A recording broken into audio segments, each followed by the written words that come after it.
Khilafah, sebuah institusi pemerintahan Islam yang berjalan sejak zaman para sahabat hingga tahun 1924. Ia merupakan sebuah simbol keagungan peradaban Islam selama hampir 1.300 tahun. Setelah hampir seabad pasca keruntuhannya, kini ia kembali mencuat sebagai isu yang begitu hangat di tengah masyarakat. Belahan dunia timur dan barat membicarakannya, tak terkecuali di Indonesia.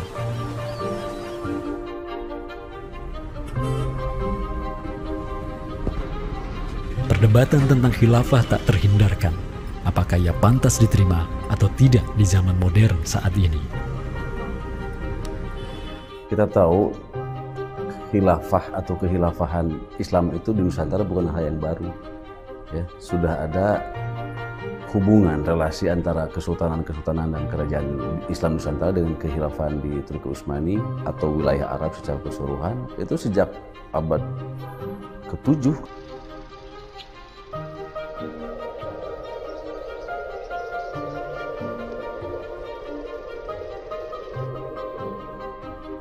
Sejarah khilafah yang panjang di pentas dunia telah memainkan debutnya di Nusantara. Islam yang diemban para punggawanya telah menjadikan Nusantara jaya dan menjadi sumber utama perlawanan terhadap para penjajah. Inilah kisah tentang Nusantara dan jalinannya dengan sang negara adidaya. Inilah kisah tentang khilafah yang menjadikan rakyat Nusantara sebagai satu umat dengan Muslim sedunia. Inilah kisah tentang jejak khilafah di Nusantara.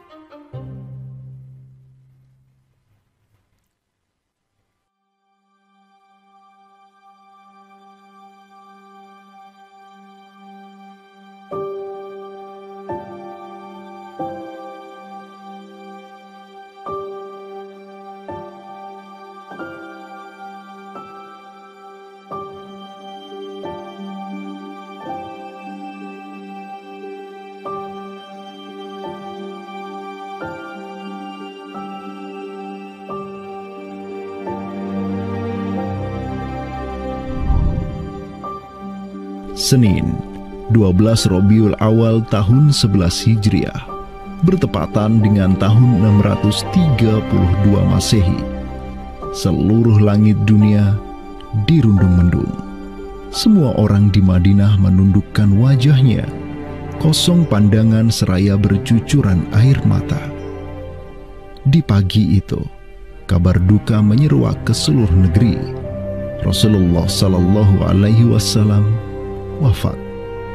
Pada saat Rasulullah SAW wafat, Abu Bakar itu berkhutbah.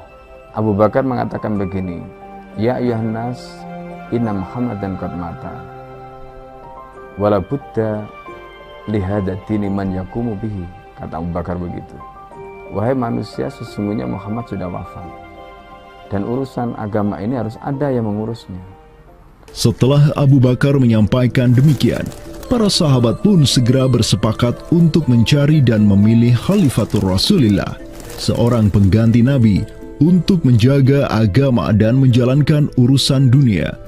Mereka bahkan lebih menyegerakan urusan ini ketimbang menyegerakan pemakaman jasad Rasulullah SAW yang mulia, menandakan bahwa urusan kepemimpinan untuk kaum muslimin pasca wafatnya Nabi merupakan perkara yang amat mendesak. Karena itu Sayyidina Umar juga mengatakan, La islama illa bil jamaah, wala jama'atan illa bil imarah, wala imaratan illa bit ta'ah. Umar juga memahami sebagaimana yang dipahami oleh Abu Bakar. Islam ini tidak akan kuat kecuali dengan adanya jamaah, dengan adanya persatuan.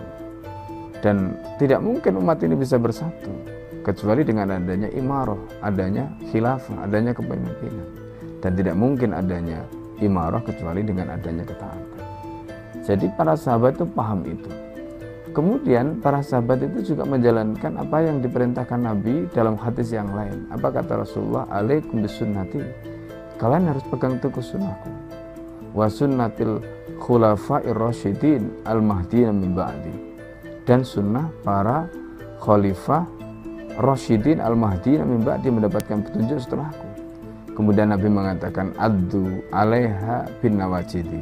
Kalian harus gigit sunnah itu dengan menggunakan gigi geram dan jangan dilepaskan. sunnah yang ditinggalkan oleh para khulafaur rasyidin itu apa? Pertanyaannya begitu. Jawabannya tidak lain adalah khilafah itu, sistem khilafah itu. Maka di Saqifah Bani Sa'idah bersepakatlah kaum muslimin untuk memilih Abu Bakar sebagai khalifah pertama untuk mengatur negara mereka yang disebut sebagai khilafah Islamiyah. Negara khilafah di bawah kepemimpinan Abu Bakar dan khalifah-khalifah setelahnya, Umar bin Khattab, Utsman bin Affan, dan Ali bin Abi Thalib, cepat sekali berkembang. Mereka memperluas wilayah khilafah hingga mendobrak dua negara adidaya saat itu, Kekaisaran Persia dan Imperium Romawi. Semua aktivitas ekspansi tersebut merupakan realisasi kebijakan politik luar negeri khilafah Islamiyah, dakwah, dan jihad. Sementara di Timur Tengah sedang terjadi revolusi tauhid yang luar biasa dengan munculnya negara adidaya baru yang bernama Khilafah Islamiyah. Jauh di sebelah timur, terbentang sehamparan kepulauan yang teramat luas wilayahnya. Masing-masing pulau ini begitu hijau hutannya, mata air mengalir dengan begitu derasnya, disertai kekayaan alam yang melimpah ruah jumlahnya, baik di bawah maupun di atas tanah, baik sebelum maupun selepas pantai. Negeri itu dikenal sebagai Nusantara. Diapit oleh dua benua dan dua samudra, amatlah strategis posisi wilayah Nusantara, menjadikan ia sebagai pelabuhan dagang yang ramai, tempat bertemunya bangsa-bangsa dunia. Kala itu, belumlah penduduk di Nusantara mengenal Islam, sementara kehidupan mereka sedang diselimuti oleh kegelapan. Namun, tatkala Islam sedang membara di Timur Tengah, tentu sampailah pengaruhnya ke Nusantara.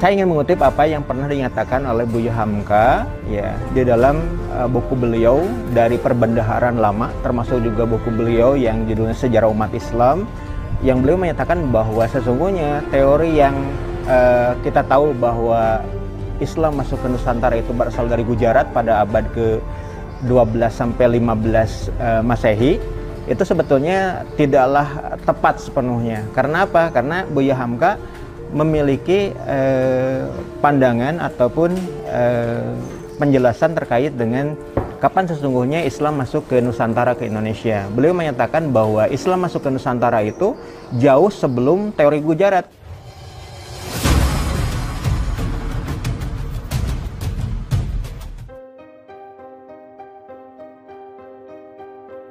Di bawah pemerintahan Khulafaur Rasyidin yang wilayahnya membentang dari Afrika Utara sampai Persia, perdagangan kaum muslimin berkembang pesat dengan dikuasainya pelabuhan-pelabuhan strategis di Samudra Hindia. Hubungan diplomatik dan komersial pun terjalin dengan sejumlah kerajaan dari India sampai Cina.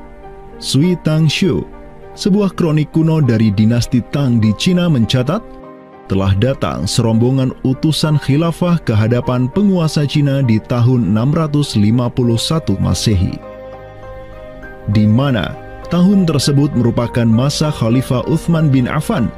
Hubungan khilafah dengan dunia timur terus berlanjut sampai di mana khilafah beralih ke pemimpinannya di bawah otoritas Bani Umayyah. Apabila hubungan negara khilafah dengan kekaisaran Cina sudah terjalin sejak masa Khulafaur Rasyidin melalui jalur laut, tentulah utusan khilafah akan melalui wilayah Nusantara yang menjadi penghubung antara Timur Tengah dan Asia Timur. Dan di ujung paling barat wilayah Nusantara, terdapat pulau besar yang kala itu dikenal oleh bangsa Arab sebagai Sribuza, pelafalan mereka untuk menyebut kerajaan Sriwijaya. Pelabuhan-pelabuhan di kerajaan Sriwijaya senantiasa menjadi titik transit setiap kapal yang hendak melanjutkan perjalanannya. Tentu, penguasa Sriwijaya akan menyadari keberadaan pelayar-pelayar muslim yang singgah di wilayah kekuasaannya. fakta bahwa kerajaan Maharaja Indravarman di Sriwijaya itu ada komunikasi dengan Daulah Umayyah, mengirim surat 2 kali yang isi suratnya itu dari raja dengan 1000 gajah ya dan sebagainya, yang menunjukkan surat menyurat seabad itu yang menunjukkan ada hubungan kekhilafahan dengan Nusantara. Dan secara historis ya sangat logis ketika itu superpower dunia adalah khilafah. Surat yang dikirim oleh Maharaja Sri Indrawarman dari Sriwijaya tersebut dialamatkan ke Damaskus, ibu kota Khilafah Umayyah yang saat itu dipimpin oleh Khalifah Umar bin Abdul Aziz. Dalam surat itu disebutkan, min malikil amlak alladhi huwa ibnu alfi malik walladhi tahtahu bintu alfi malik walladhi fi marudatihi alfu filin walladhi lahu nahrani yumbitani al-auda wal-allawha wal-jawza wal-kafura alladhi yujadu rihuhu ala masirati 12 milan ila malikil arab alladhi la yushriku billahi syai'an. Amma ba'du, fa inni qad ba'athtu ilayka bihadiyatin wa ma hiya bihadiyatin walakinnaha tahiyatun wa ahbabtu an tab'atha ilayya rajulan yu'allimunil islama wa yuwaqqifuni ala hududihi wassalam. Maka di bawah kepemimpinan sang Khalifah Umar bin Abdul Aziz, khilafah menyebarkan rahmatan lil alamin ke segala penjuru dunia, termasuk Nusantara.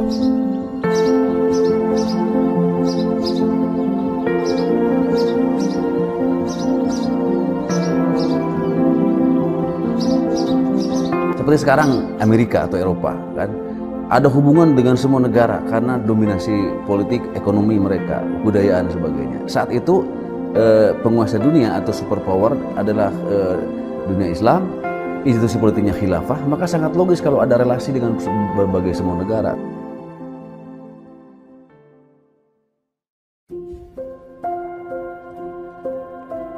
Tahun 1258, dari arah timur datanglah segerombolan pasukan yang mengerikan.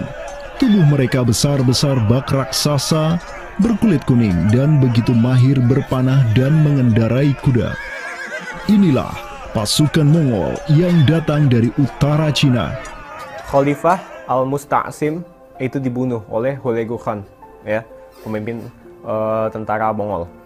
Kemudian pasca penaklukan Baghdad, itu Baghdad menjadi kota kosong, ya. Penduduknya dibantai, khalifah dibunuh, ya. Kotanya dibakar, perpustakaannya dihancurkan, wah pokoknya kacau sekali lah.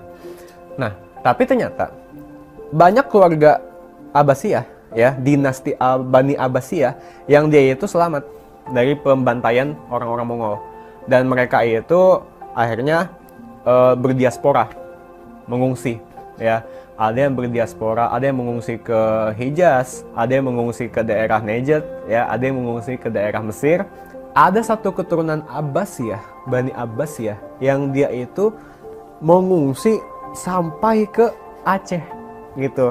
Dimana Aceh itu dulu, ya, negara yang berkuasa di sana adalah Samudra Pasai.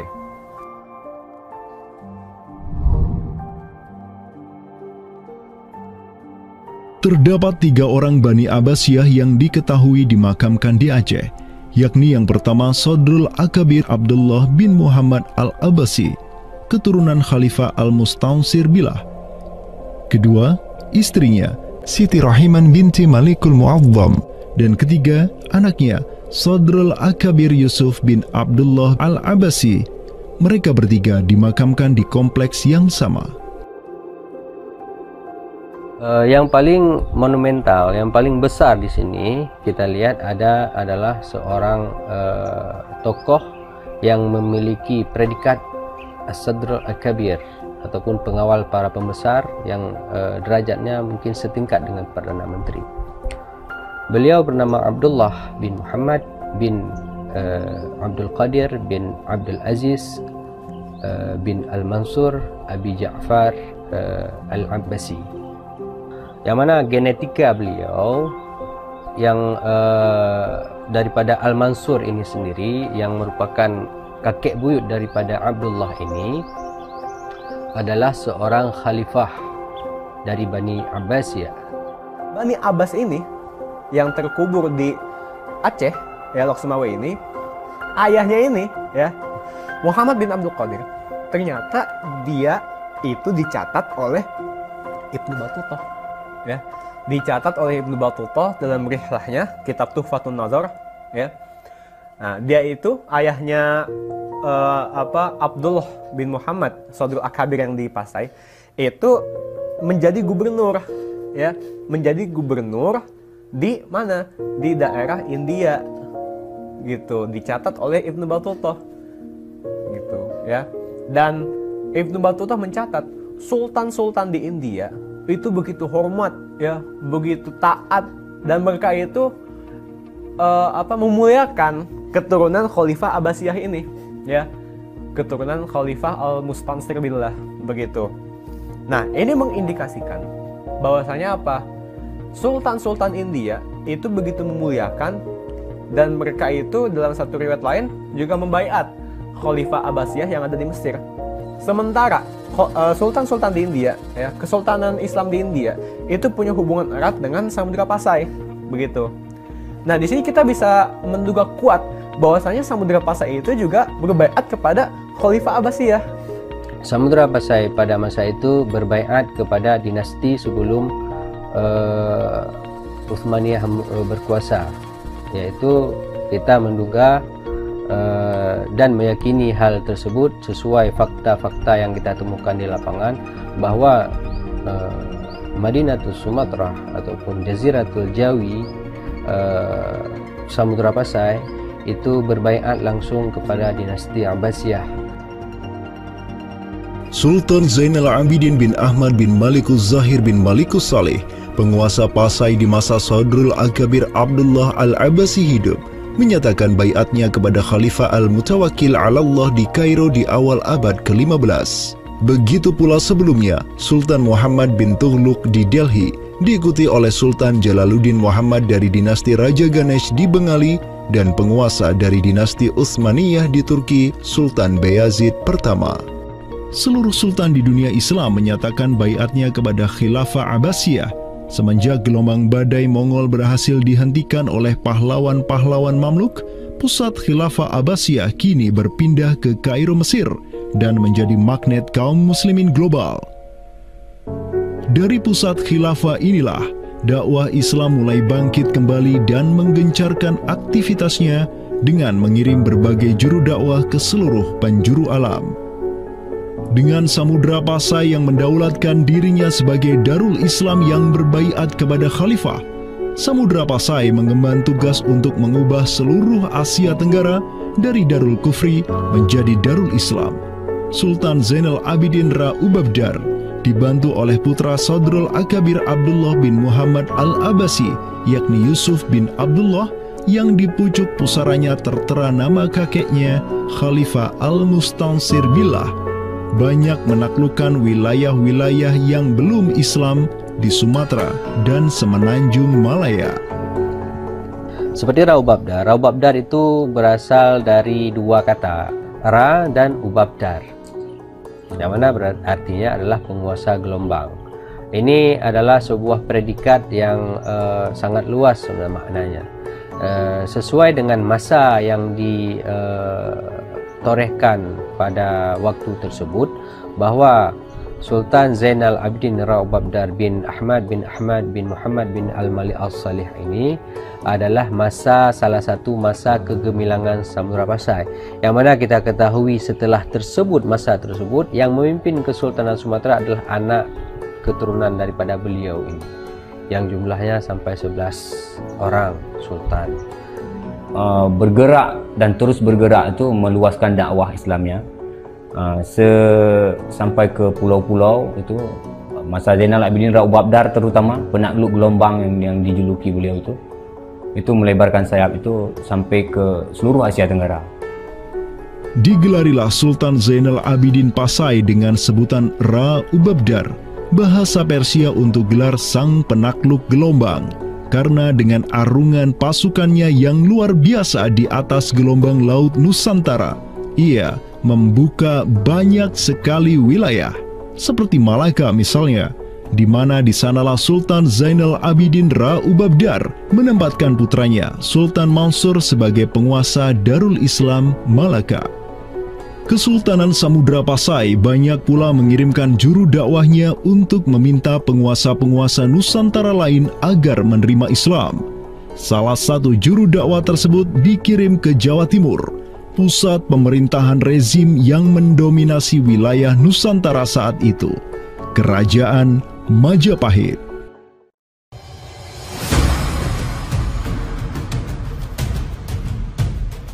Gresik, Jawa Timur.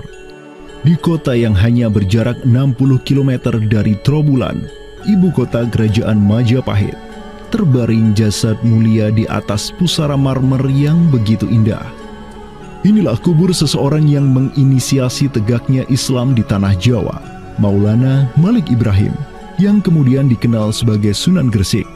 Malik Ibrahim adalah seorang yang berkedudukan tinggi di lingkaran kuasa Samudra Pasai, terlihat dari gelarnya yang bertajuk Umdatus Salatin wal Wuzara, pondasi para sultan dan wazir, di mana gelar tersebut adalah gelar untuk wakil Sultan Samudra Pasai, sebagaimana yang dicatat oleh Ibnu Batutah. Gelarnya yang lain seperti Burhanud Daulah Waddin, penerang negara dan agama, adalah gelar yang disematkan kepadanya selayaknya gelar-gelar yang diberikan Khilafah Abbasiyah kepada pejabat-pejabat penting daulah, sebuah gelar yang begitu politis sekaligus agamis.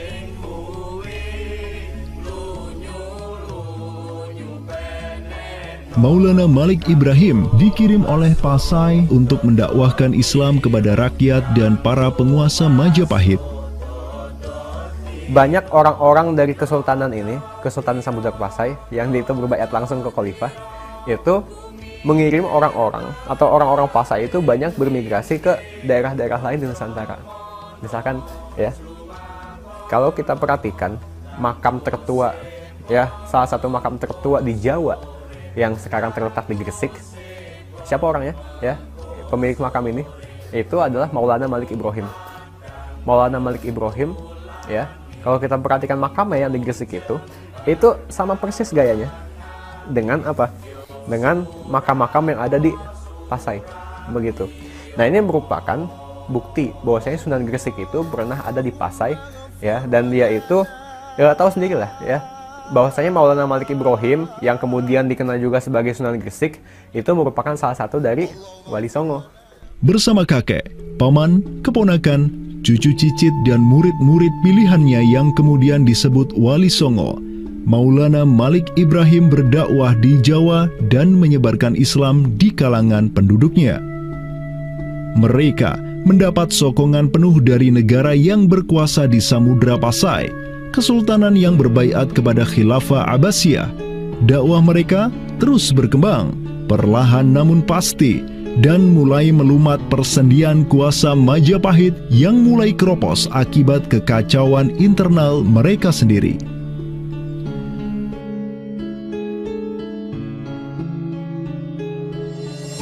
Para Wali Songo juga dihormati karena sebagian besar dari mereka menyandang status sebagai keturunan Nabi melalui jalur Husain bin Abi Thalib yang terus turun-temurun kepada Muhammad Sahib Marbal, turun lagi ke Alawi sampai ke Imam Jamaluddin Al-Husaini yang dikenal juga sebagai Syekh Maulana Jumadil Kubra, yang dari dialah para Wali Songo lahir sebagai anak-anaknya.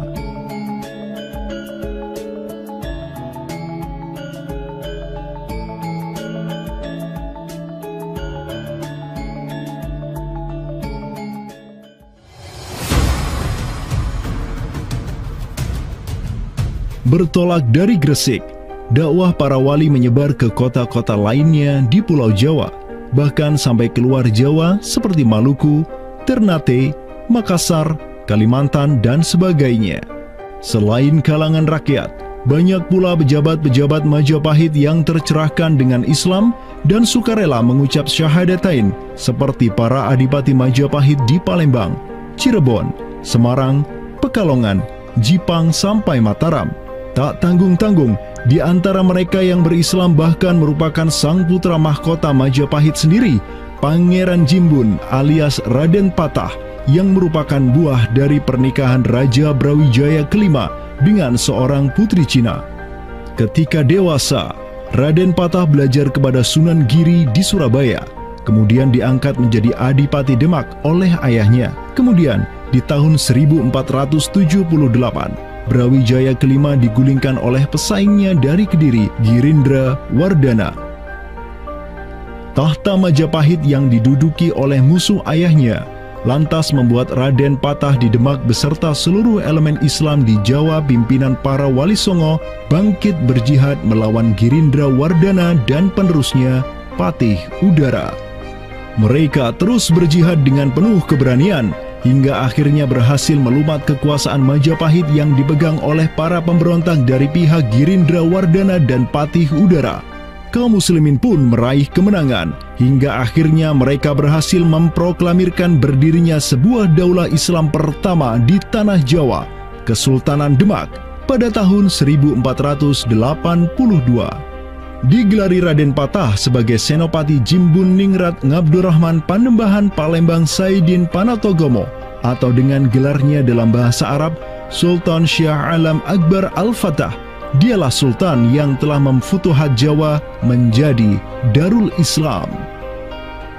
Dengan berdirinya Demak sebagai daulah Islam pertama yang berdaulat di tanah Jawa, bertambahlah kuat bargaining politik Islam di kawasan Nusantara bersama-sama dengan Kesultanan Samudra Pasai di Sumatera, Kesultanan Malaka di Semenanjung Malaya, Kesultanan Brunei di Borneo, Kesultanan Sulu di Filipina, begitu pula Sultan pertama di Ternate, Sultan Zainal Abidin, yang pernah menimba ilmu ke Jawa di bawah bimbingan Sunan Giri. Dalam rentang abad yang bersamaan, kemenangan daulah Islam di kawasan Nusantara juga diiringi dengan penaklukan Konstantinopel, ibu kota Romawi Timur, oleh salah seorang sultan dari Bani Uthmaniyah, Muhammad Al-Fatih. Penaklukan Konstantinopel sekaligus menandakan tamatnya riwayat Imperium Romawi Timur untuk selama-lamanya. Penaklukan Konstantinopel pada tahun 1453 oleh Muhammad Al-Fatih, sang Sultanur Rum, merupakan realisasi dari janji yang telah terucap ratusan tahun sebelumnya oleh lisan mulia sang Sayyidul Mustafa, Rasulullah Muhammad Sallallahu Alaihi Wasallam. Sungguh, Konstantinopel akan benar-benar ditaklukkan. Sebaik-baik pemimpin adalah pemimpin yang berhasil menaklukkan Konstantinopel, dan sebaik-baik pasukan adalah pasukan yang menyertainya. Dengan dikdayanya kuasa Islam di tanah Rum, menjadikan para penguasa Uthmaniyah mempunyai citra istimewa di kalangan rakyat Nusantara.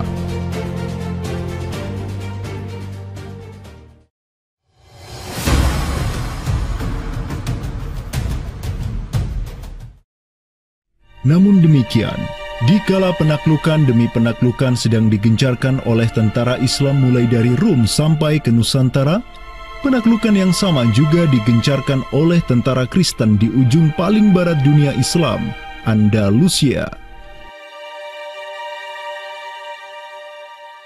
Berbeda dengan penaklukan yang kaum muslimin lakukan, di mana penduduk asli suatu tempat diberi toleransi yang luar biasa atas agama dan properti mereka, tentara Kristen Portugis dan Spanyol menaklukkan wilayah Islam di Andalusia yang saat itu sudah terpecah menjadi Reyes de Taifas atau Mulukhut Tawaif, atau kerajaan-kerajaan yang saling tercerai-berai. 1492, kekuasaan Islam terakhir di Andalusia, Granada, berhasil ditaklukkan oleh suami istri yang menjadi penguasa Spanyol, Fernando de Aragon dan Isabella de Castilla. Penaklukan kembali wilayah Andalusia menjadi negara Kristen yang mereka sebut Reconquista telah menyebabkan populasi kaum muslimin di sana tersapu bersih, entah karena diusir, dimurtadkan, atau dibunuh.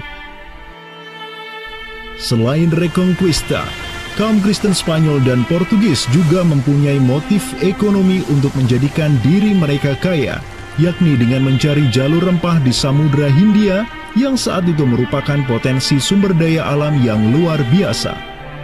Program mereka untuk mencari rempah di Samudra Hindia mereka sebut sebagai Estado da India. Kita sering dengar dengan istilah 3G gitu kan. Glory, Gospel, dan Gold gitu kan. Jadi ya mereka ingin ekspansi, mereka ingin menyebarkan misi agama mereka, dan mereka juga ingin mencari gold. Goldnya sini adalah justru adalah rempah gitu kan. Begitulah betapa berharganya rempah pada saat itu, sampai 1 gram pala dihargai dengan 2 gram emas gitu kan. Paus Alexander ke-6, pemimpin kaum Kristen saat itu, begitu mendukung hasrat Portugis dan Spanyol untuk menjelajah dunia dan menyebarkan Kristen. Maka, berangkatlah gelombang penjelajah Portugis yang disertai pasukan dan senjata untuk menaklukkan dunia Islam di Samudra Hindia. Di bawah pimpinan Alfonso de Albuquerque, armada Portugis berhasil menaklukkan Goa di India pada tahun 1510. Dan setahun kemudian berhasil sampai ke Malaka, merebut pelabuhan strategis itu dari Sultan Mahmud Syah yang memerintah tempat tersebut. Dengan bercokolnya Portugis di Nusantara, dimulailah babak baru sejarah Islam di kawasan ini.